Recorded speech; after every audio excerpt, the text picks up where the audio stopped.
Let's talk this Suzuki GSX-S1000-GX Plus.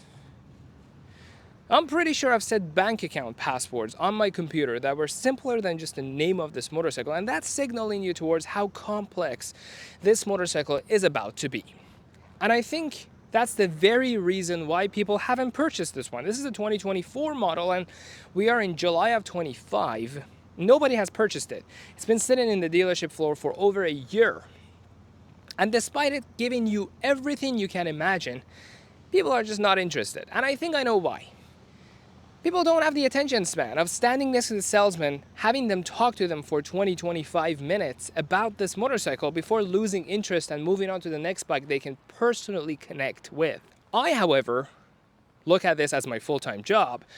So I have the time to go page to page through the owner's manual and learn everything there is to learn, so I can summarize it for you guys. In case you are looking for a crossover motorcycle like this one or any of its competitors, you really understand the fundamental things that this motorcycle should offer you, especially for $18,500, which is the MSRP of this motorcycle.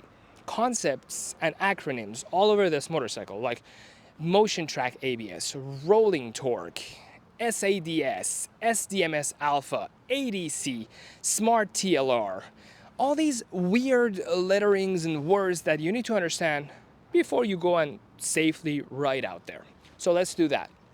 Let's go wheel to wheel and everything in between on this 2024 Suzuki GSX-S1000-GX Plus, and see for about $18,500 what you're expecting to get from Suzuki in its modern era of motorcycles. And then we're going to get on it, go out there, ride this motorcycle, and put all of its technology to test and see if cumulatively they make any difference in your day-to-day ride. And then I'm going to quantify my thoughts and give this motorcycle the Emmy score. Let's go.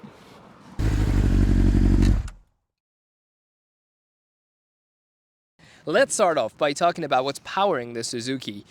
This is a crossover bike, so it brings in characteristics of super sport motorcycles, tourer motorcycles, and adventure bikes, and combines them all into the same vehicle. The thing that it borrows from super sport motorcycles is the engine. This is a liter bike. This is a 999cc liquid-cooled inline four-cylinder engine that makes about 150 horsepower and about 78 foot-pounds of torque. Really healthy numbers. It is a little modified compared to how it's used in the Gixxer Super Sport track-oriented lineup of Suzuki motorcycles, because at the end of the day, you want to either tour on this motorcycle or go off-roading. So you don't need that high of horsepower and that low of torque. They have balanced it out a little bit, so you get a little more torque and a little less horsepower on this engine. So it's more suitable for the type of riding you're going to be doing here.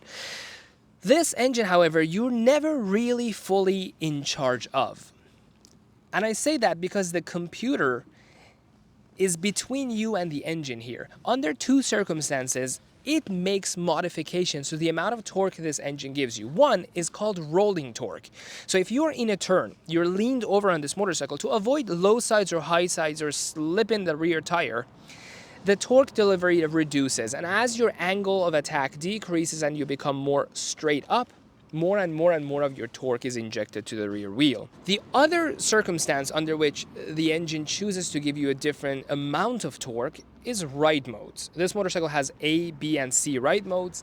A is your sport mode, B is your road mode, and then C is your rain mode. In rain mode, this torque delivery, 0 to 100% of throttle travel is mellowed out. In the road mode, the first 50% the bike is mellow, the next 50% it becomes wild. And on the A mode, the sport mode, you get the maximum power out of this engine at all times. But anyways, that's the engine, and it's connected to this stainless steel exhaust system, which I was surprised to hear it was stainless steel.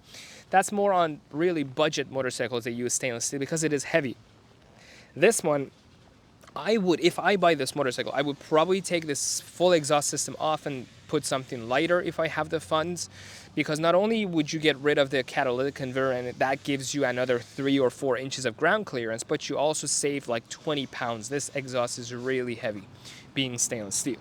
But anyways, this is how this motorcycle sounds.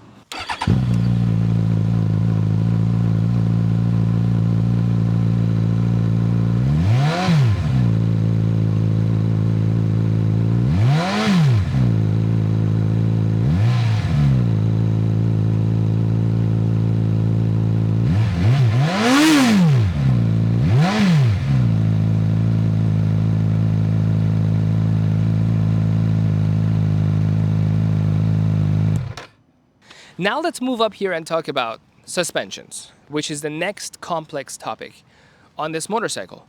They both show up, both front and rear suspensions, which if you are in the industry, you know they're pretty premium.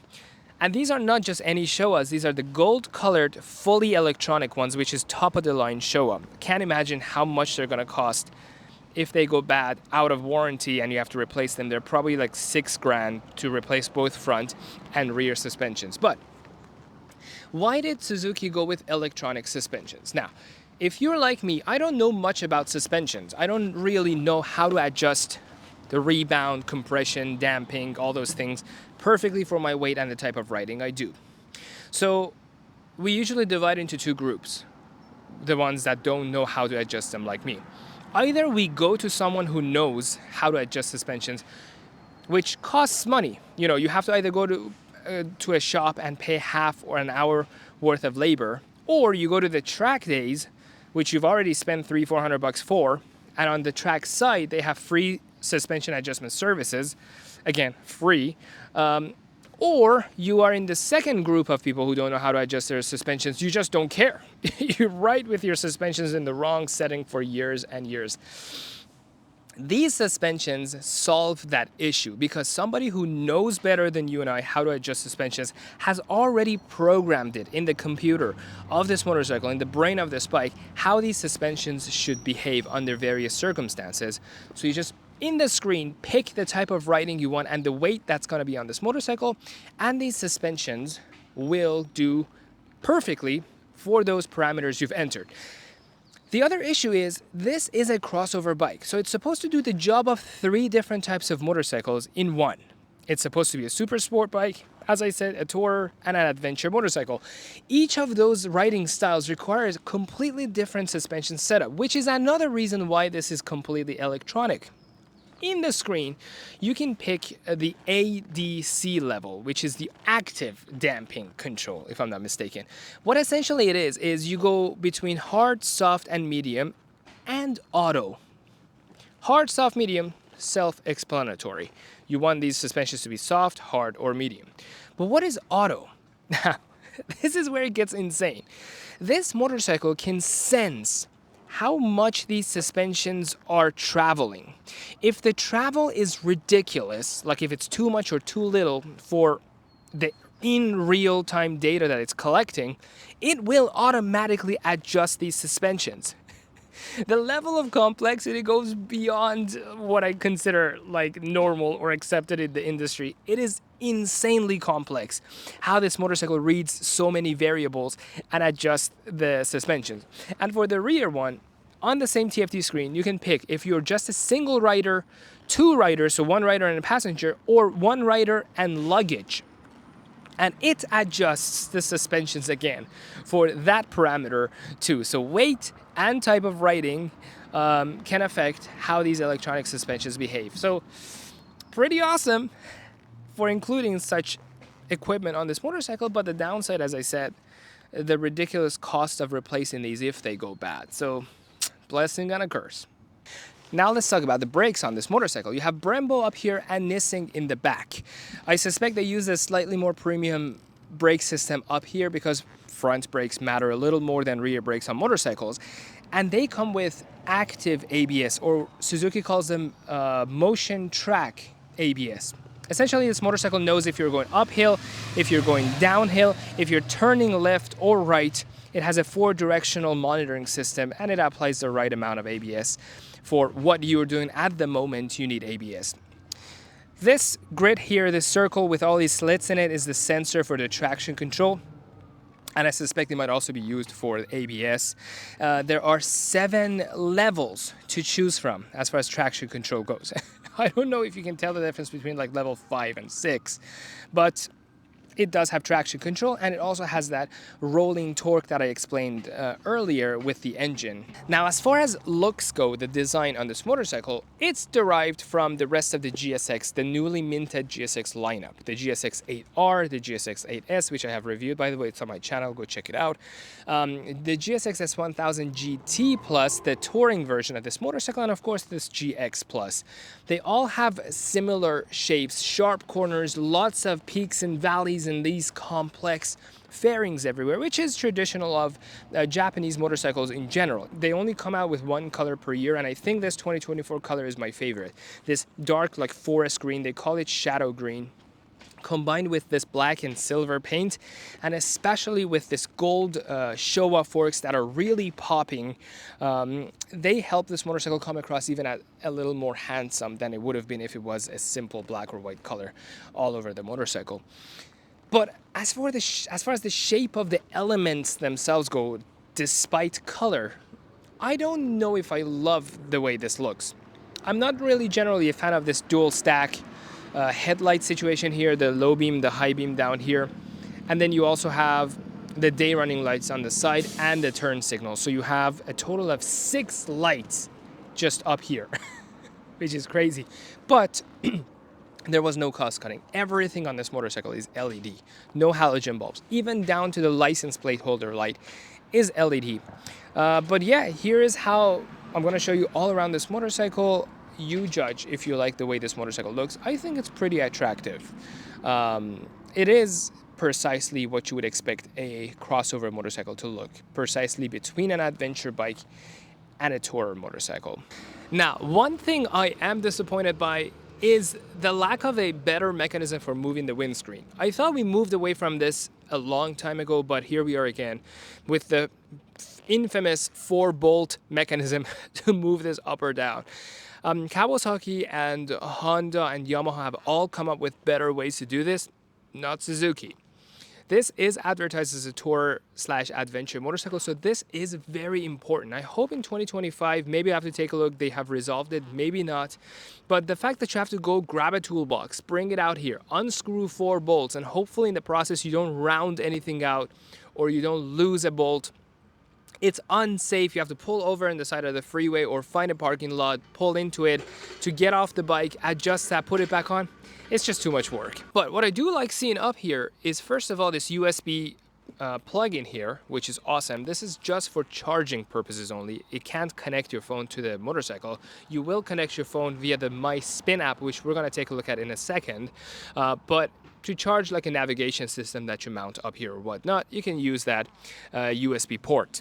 The other thing that comes from adventure motorcycles in the DNA of adventure bikes is this grip guard here, which protects a lever in case of going down and or your fingers when you're riding through foresty areas. You don't want a branch to snag your finger and break it off. So this is here to protect your hand and the lever. Now with these newer motorcycles, with the TFT screen and the little animation they play when you start the motorcycle up, I sometimes get frustrated. On some motorcycles it takes like 5 or 6 seconds for that little movie to finish its thing, and so the motorcycle's ready to go. You just filled up your tank, you're out there with your friends, they're already creeping out onto the road to hit the road running, and they're just waiting for you. Watch this animation before you can go. So on this motorcycle, while the animation was playing, I quickly put it in gear and went for it. I rode the motorcycle, and this is what it did. The screen didn't interrupt the animations to show me the odometer and the dash cluster. No, it just bypassed all of that, and it's just showing me a blank white screen with black speed showing on it. Nothing else, just my speed.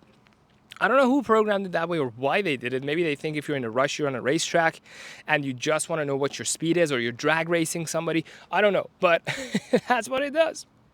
Just so you know. Now, let's check out the app that allows your phone to be connected to the motorcycle. Apparently, you can play music to your headset directly. That's also connected to the motorcycle. Or you can show the map, navigation, call people even on this motorcycle. So let's figure out how this app works. I pulled it up on the App Store. It's right here. It has a horrendous review. It's got like 1.5 stars out of 5. 18 people reviewed it, so it's probably a really, really bad app. But anyways, let's download it, and then let's set up our phone and see how it works. Okay, perfect. Wow, look at this. Finally, we got this going. Not sure if you guys can see this clearly, but here is music, phone, contacts, map. Let's go on map, for example. Oh my God, that's so cool. Okay, this is GPS. Wow, look at this. It shows you exactly where we are. in the GPS. Let me actually make the camera angled a little better for you guys to see. Here we are. Shows the map. Okay, let's go out. Let's go to music, maybe. Songs. Wow, look. The entire U2 album that's always forced on us via purchasing an iPhone is right here. Perfect. That's pretty awesome. Okay, hang on. It works, apparently. Got really bad reviews. I'm not sure why. Maybe people just don't know how to connect their phone to the motorcycle, because I just showed you how Maps works flawlessly, how you can play music to your headset when you're on the motorcycle. You can call people. Essentially, it's like an Apple CarPlay, but for your motorcycle. It converts the screen of the motorcycle into a phone screen, which is pretty awesome. Good to know. Now let's check out what's under the seat. We're gonna need the key. Like most other motorcycles, the keyhole is right to the left of the seat. You insert the key, you twist, and you lift off the seat.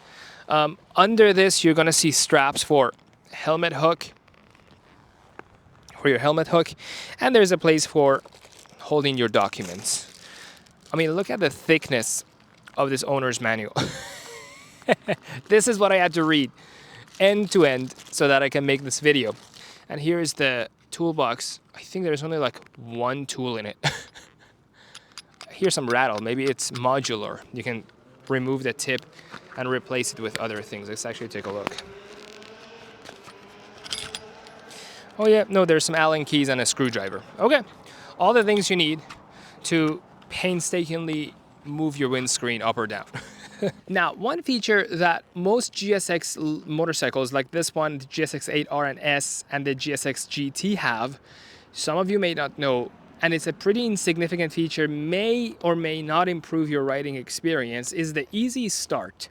Pretty much, you don't have to be holding this button down to start the engine. You just tap it once and you wait for the engine and the starter to do the work and start the motorcycle up. Take a look.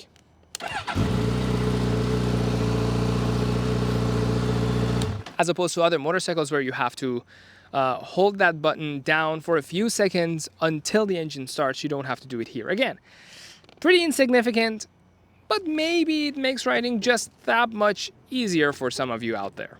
Now, one other feature this motorcycle has, which I'm glad it does, more motorcycles should have it, is if you're pulled over somewhere very dark, let's say to adjust the windscreen, the 4 bolts you have to take off to move this windscreen, this motorcycle has the park mode. If you go one position past the lock mode, you get into the P mode, which leaves the day running lights up front and the license plate illumination light in the back. So you have some sort of light front and rear of the motorcycle. So people can kind of tell, oh yeah, there is a motorcycle parked there, and they don't ram into you. Which I think more brands should include it, especially for motorcycles like this, where you will be out there in the middle of nowhere at odd hours, like when it's pitch black. So good work, Suzuki. Now, one feature this motorcycle borrows from the touring motorcycles is cruise control, which I'm glad this motorcycle has. By the way, grip warmer, this motorcycle doesn't come with it automatically, but you can buy it off of Suzuki's website, the OEM version, and it's a seamless install to this motorcycle. And it looks pretty nice, but it doesn't come with it, which I'm a little disappointed. I wish at this price point of almost $19,000, they would have already included the grip warmers. But anyways, back to the cruise control. The owner's manual calls it smart cruise control. Not sure what exactly that means, because cruise control can only exist in 2 states.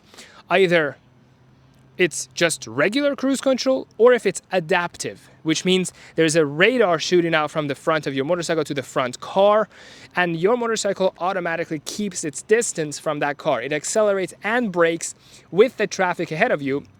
This one is not like that, or at least I doubt it's like that, unless we go on a ride and figure out it is. But the owner's manual did not mention anything about adjusting the distance between you and the car in the front, so I assume it doesn't have that type of cruise control. So it only leaves us realistically with one only other possible type of cruise control, which is the dumb type, the one that you just set your speed on the odometer and it keeps the motorcycle going at that speed. So smart cruise control, Suzuki, doesn't mean anything. I don't know. I'm not an engineer, but I don't know what you mean by that. And with all of that out of the way, I think you and I are ready to take this motorcycle out on the road and give it a try. But before we do that, a huge shout out to Everett Powersports for giving us this brand new motorcycle to try. Go out there, put all its technology to test. It's currently on sale. I grabbed the little sticker that goes on the window. From $18,500 to $16,000. It's the perfect opportunity to buy one of these. If you watch this video and you liked what you're seeing in this video, it's your perfect chance to get this bike. I'll put a link to this motorcycle in the description section of this video.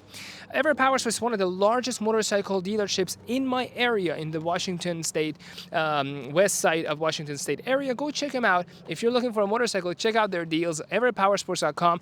I'll leave a link to their website and to this motorcycle in the description section. With all of that, let's go and ride this bike. All right. So we are in mode C right now. SDMS up there on the dash is Suzuki Drive Mode Select. So it's on C. C is rain. Let's change that to A for Sport. Traction control is 1. And active damping is on hard right now. Oh, as far as the ergonomics go, I forgot to talk about that during the video, but pretty much this is 33.3 inches tall. That's pretty tall.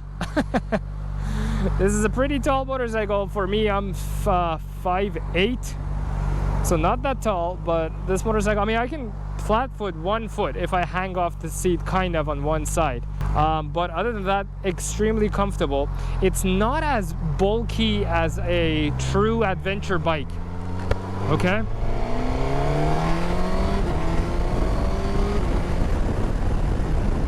Okay, it has quick shifter too.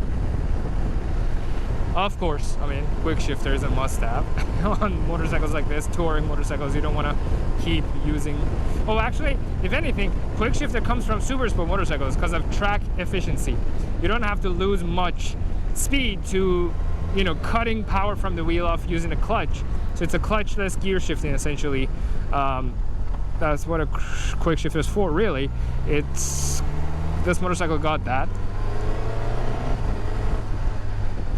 Smooth operation, at least it's brand new.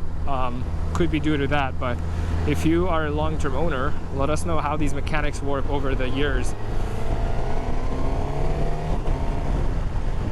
Pretty awesome, pretty awesome. Yeah, I was saying it's not as bulky as an adventure bike. Like when I'm on an Africa Twin, there's like a wall of China in front of me. Huge windscreen, huge dashboard.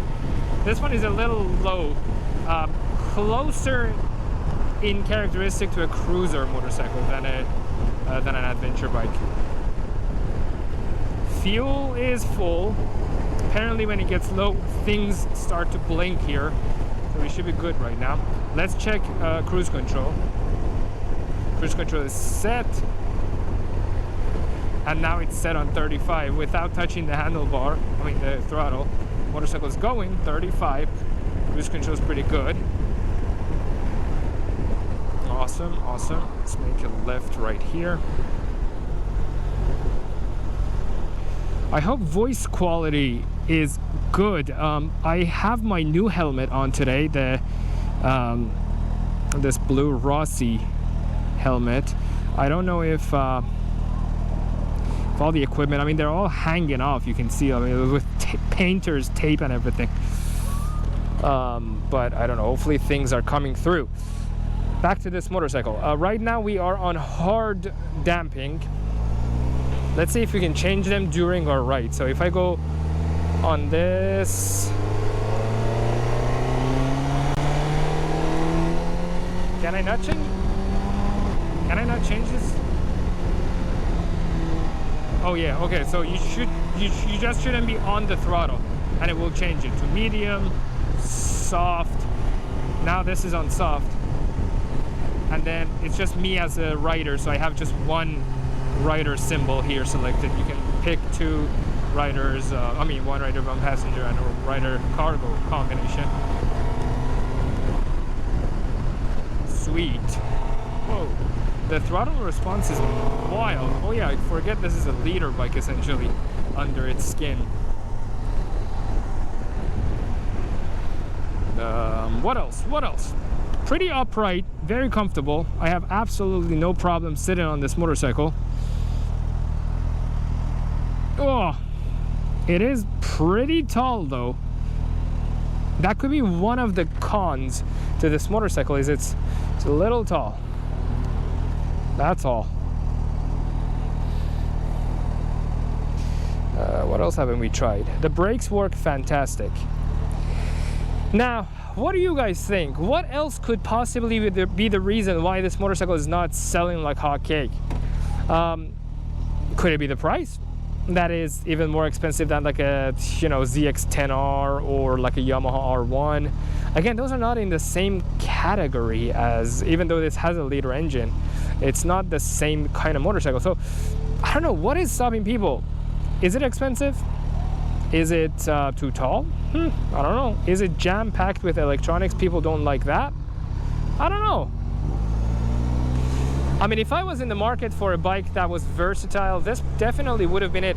I generally don't like BMWs because of their money policy, where you really never know what you're getting yourself into because of their bikes being extremely modular. You know, two bikes could be sitting next to each other, same color, same shape, but one could be equipped vastly differently than the other one. That adds another layer of complexity. Like, what equipment did the original owner of that motorcycle or the dealership that ordered that BMW purchased with that motorcycle? The things they got maybe are not the things I want. It's too modular, too complex. I don't want to mess with BMWs in general. And I think this motorcycle looks slightly more attractive than the BMW. I just don't like the way they look. I love BMWs, don't get me wrong, I'm not hating on a BMW. Those are just the downside of like that motorcycle versus this one.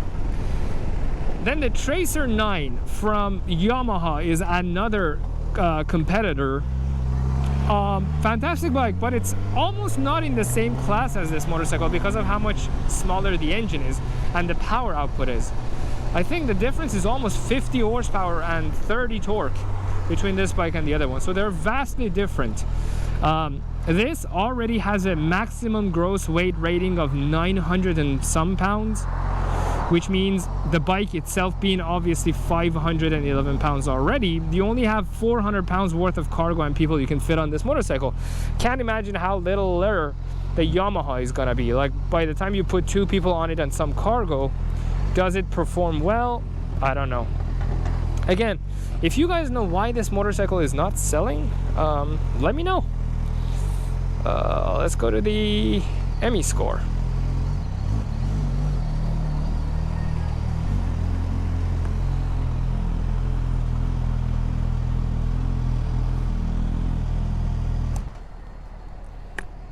Oh yeah. Now that it's on soft, this motorcycle is bouncy.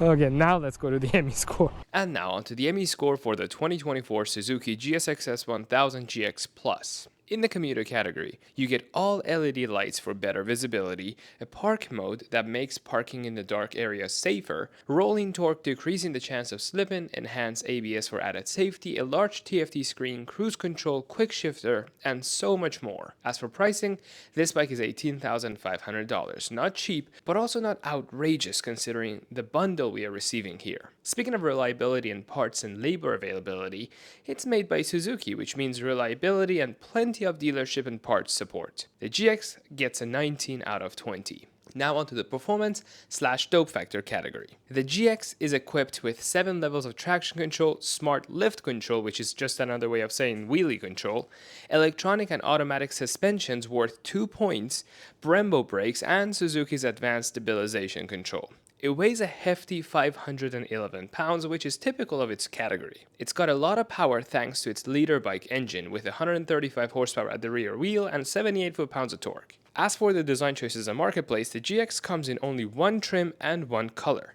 I wouldn't call this necessarily an attractive bike either, but the fit and finish is pretty high quality. When it comes to the brand name, Suzuki doesn't necessarily convey opulence, but this bike does come off as a premium feeling motorcycle. It gets a 12.5 out of 20 for the overall performance and dope factor category, which is pretty good for an adventure tourer motorcycle. And it sits here on the list of other adventure bikes I have reviewed. Maybe this bike isn't selling well because it's too complex. Or maybe it's because no one can quite figure out what category it belongs to. Is it an adventure bike, a touring machine, or a super sport motorcycle? It tries to be all three but doesn't quite match the strengths of each of those types of motorcycles on their own.